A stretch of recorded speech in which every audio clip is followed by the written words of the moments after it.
Hello and welcome. I am answering some of your career questions today. If you have not already submitted, please do so. Go to my LinkedIn and look at my featured posts. It's going to say something about summer sessions and how you can vote on it. That is where you go to submit your career questions. Or if you're on YouTube, the link will be in the description. All right. And if you're watching this on replay, look in the comments or look on the caption. Hopefully, I will have put it in there somewhere. So, anywho, let's go ahead. I think I have a little bit of a delay. So, hopefully, this isn't weird. This one will be fast. So, let's open up your questions. So, question. I've communicated my goals to my employer, but I'm not sure if they received it. I expressed my desire for wanting more, but I'm not sure that it has sunk in. Okay, what do I do next? So, what we're looking at here is an opportunity for you to take ownership over your career, right? It's not your supervisor's job, it's nobody else's job but your own.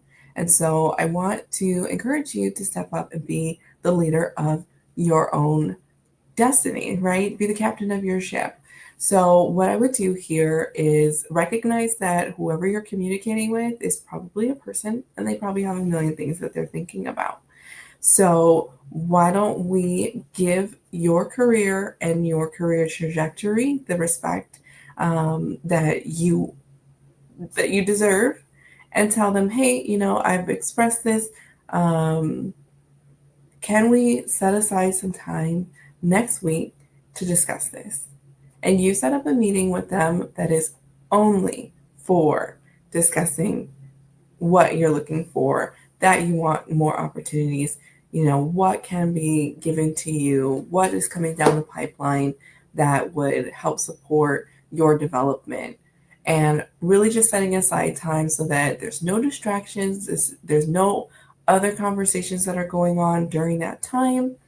And this will really set the stage for focusing on you, your goals, and all of those things. So, I think that you should take the lead here and ask that the time be spent and the respect given to what you're trying to achieve. All right. I know.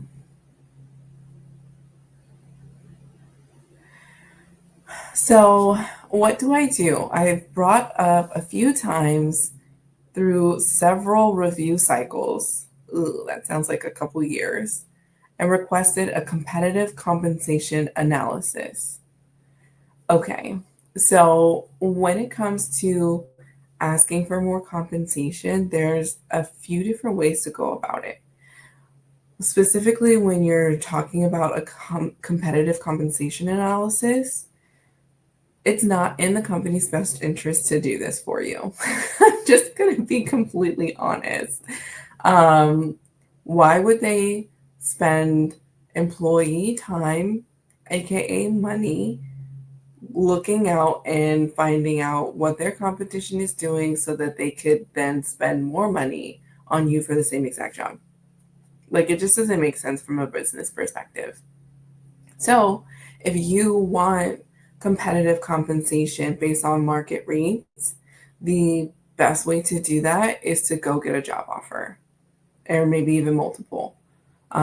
Is to go look at labor data, is to get access to some of the HR databases that employers are using and being able to identify where your role sits. A lot of times there's like employee bands, and then you sit within like the band of your, like you sit at a certain percentage within the band. If your company follows that structure, knowing that, realizing that the market data that is available is not specific to you. So honestly, the best way to do that is to get job offers and negotiate those offers. And then once you've negotiated kind of to the fullest extent and you've got the higher salary, maybe bonus, whatever, that's when you can say, this is the market, this is the true market rate for my skill set. And then you can come and you can decide, I want to stay with this employer. This is what the market is asking me for. Can you match this? Now, this is sometimes a tricky play because if your employer is not planning on it, doesn't have the budget for it, doesn't want to, they may say, go take the other job. Goodbye. So this is things that I help my clients kind of work through, and do this strategically so they don't accidentally end up laid off or at a job that they weren't intending to actually go to. But yeah, you have to do the competitive analysis if you want to be asking your employer for compensation based off of market value. It's not up to them to do that for you. Again, you are the captain of your ship. You are the one steering your career. If you want more and it's based off of like viable data, go gather it. Set up the meetings. Make the agenda. Put a call to arms. Like, you're in charge. Okay? So, and these questions here on this survey are particularly about sharing your goals. The questions sometimes change. What? I've shared that I'm looking for a job change internally, but it's only somewhat received. Okay, so if you're looking for your next position internally, there's a couple ways that you can set yourself up to make this happen. Is first identifying where the change is actually going to happen within the company. Are people moving? Are departments, is there a reorganization? Are there actual openings that are coming? So you want to get in with HR, you want to get in with leadership, you kind of want to have your thumb on the pulse of what positions are actually coming available. But then you also want to get your role, what I like to call lottery proof. Basically, like if you won the lottery, you wouldn't show up for work anymore, right? So you're looking at, how can I set my role up to easily transition out without causing a lot of disruption? Because if you're a significant role in your department, there's no backup, there's no backfill, there's no resources that will help them get by, you would just leave a huge vacuum, which is great for job stability. Like, nobody, they can't survive without you. They're never gonna let you go. That's great, but then they're not gonna let you go. And you want to be working to make your job lottery. This is all about standard operating procedures, making sure that knowledge retention methods are utilized, which means like, how do you document your learnings? How do you make sure that the next person gets access to those learnings? If it is within the organization, to have like cross-functional responsibilities. So maybe you and one other person in your department kind of share responsibilities in anticipation for you going, so that they can have the skill sets to do what it is that you do.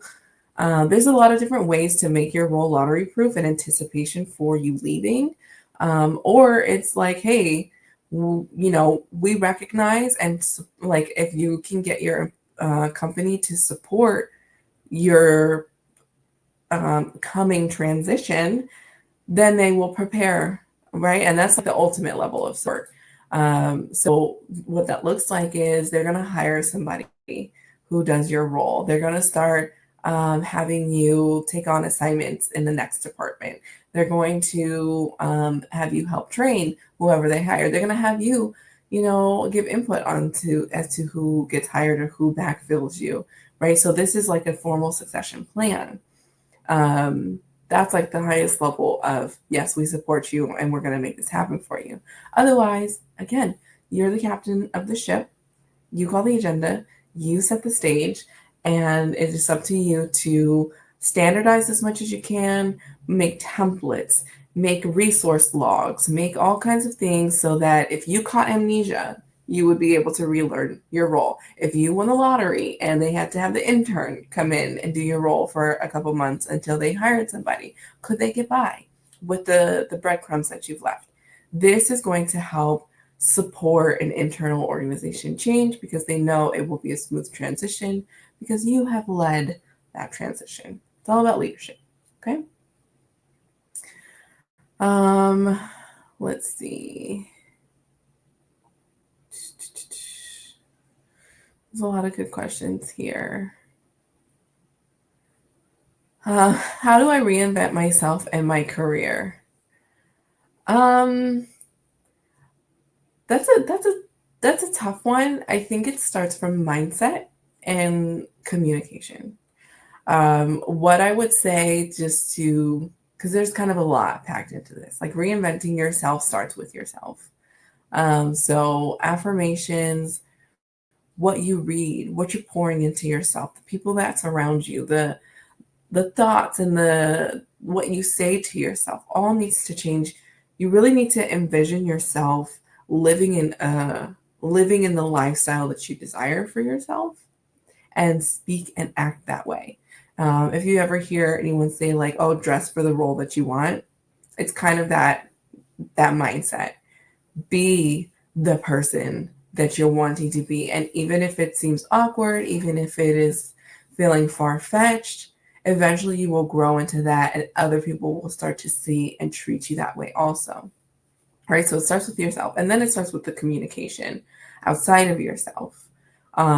Expressing, hey, this is my new me. This is what I'm going after. Yeah, I might not be there today, but I'm taking classes. I'm, getting mentored. I'm doing these things, and people will watch your journey, and they'll be excited for your journey, and they'll buy into where it is that you're going. Everybody loves a Rocky story. Everybody loves, when you overcome and you actually reach your goal. They love that, and to see it in real life is even more fulfilling for a lot of people. That's why movies are so successful. You would be a real life movie, and you would be able to get people to buy in and support your journey. So again, it starts with you fully adopting that in how you show up for yourself, and the way that you talk to yourself, and the way that you hold yourself, and then the way that you communicate, not just what you're trying to do, but the way that people talk to you, right? If you are somebody who works with tradespeople usually curse a lot, and they're like kind of like, they're working in the dirt, so it's like whatever. And you're like, no, I'm going to be an executive, and you start dressing a little bit nicer and holding your clipboard a little more upright, and you're just like, hey guys, let's have some respect on the job site. It's all fine and funny, but let's get the job done, and just kind of setting an expectation that when I am in this space, we will all buy into what it means for me to be this new reinvented person, right? So there's a lot. I have like follow-up questions for you. If that's your question, DM me, because I have like more questions for you to maybe dial that in. But that's what I would say. So let's see. All right, we'll do one more, and then I've got to run.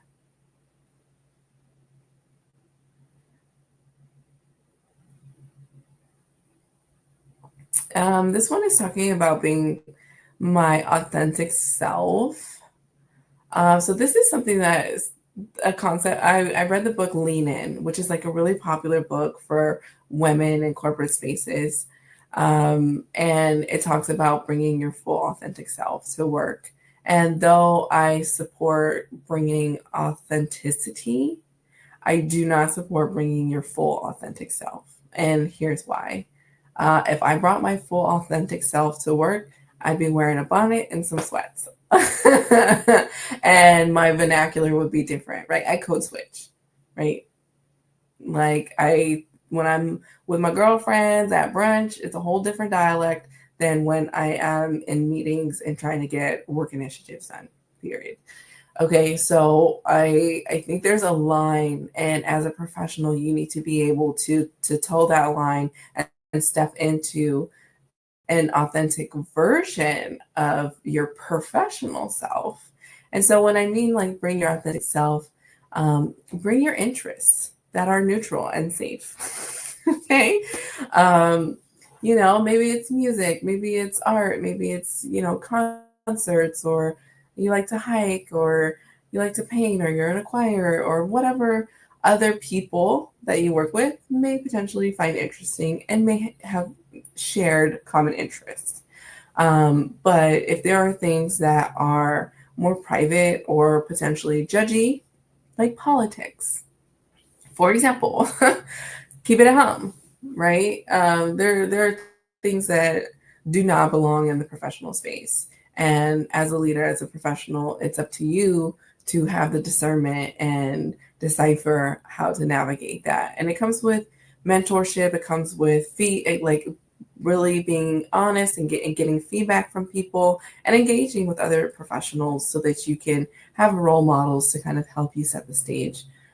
So yeah, I love the book Leaned In, but I literally stopped reading it after I saw that, because as a woman of color, I just felt like the advice in that book no longer applied to me as a person of color, and I don't support everyone bringing their full authentic self to work. I think you should bring authentic characteristics of yourself and be your best professional self, but a full authentic self, no, thank you.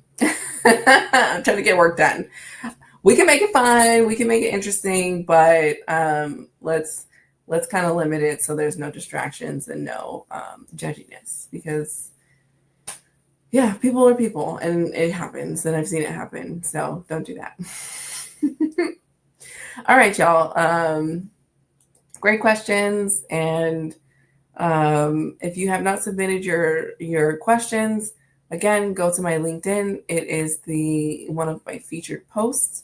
You can fill out the form to vote for our summer trainings, as well as submit your career questions. And if you are watching this on LinkedIn or on YouTube, hi YouTube, it will be in the description. All right. So until next time, y'all, stay savvy. And I hope like this wasn't like a weird delay. Like when I'm watching it on my screen over here, it's getting like this weird delay, but oh well. Cheers. Cheers to amazing careers.